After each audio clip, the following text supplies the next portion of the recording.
ಅಜ್ಜಿ ಊಟ ಮಾಡಿದ್ರಾ? ಇಲ್ಲ, ಕೊಡ್ಸ್ಲಾ ಊಟ?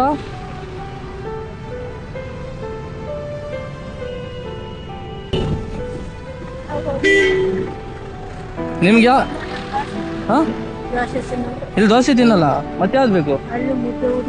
ಎಲ್ಲಿ? ಹಾ ನಡೀರಿ ಬಂದೆ.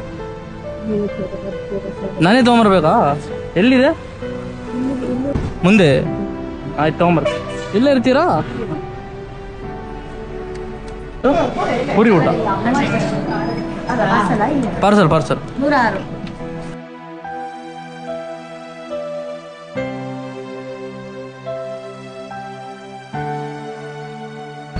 ಮುದ್ದೆ ಖಾಲಿ ಆಗ್ಬಿಟ್ಟಿದೆ, ಪೂರಿ ಊಟ ಕಟ್ಬಿಟ್ಟಿಯಾರು. ಮುದ್ದೆ ಖಾಲಿ ಆಗಿದೆ ಅಂತೆ, ಪೂರಿ ಊಟ ಕಟ್ಟಿದ್ದಾರೆ. ಹಾ ನೀರು ನೀರಿನ ಬಡ್ಲಿ ಇರಿ ಇರಿ ಇರಿ, ನಾನು ತಗೊಂಡ್ಬರ್ತೀನಿ. ತಗೊಳ್ಳಿ ಅಜ್ಜಿ. ಇಲ್ಲ ಇಲ್ಲ ಇಲ್ಲ, ಇದೇ ಊಟ ಬರಲ್ಲ ಅಜ್ಜಿ? ನಾನು ನೋಡ್ತಾ ಇದ್ದೆ, ಊಟ ಕೊಟ್ಟಿದ್ರಲ್ಲ. ಹಾ ಆಯ್ತು. ಇಲ್ಲಿ ಸುಮ್ಮನೆ ಬಿಸಿಲಲ್ಲಿ ನಿಲ್ಬೇಡ್ರಿ ಅಜ್ಜಿ ಇಲ್ಲಿ. ಹಾ ಆಯ್ತಾಯ್ತು, ಬರಲ್ಲ ಅಜ್ಜಿ? ಆಯ್ತು.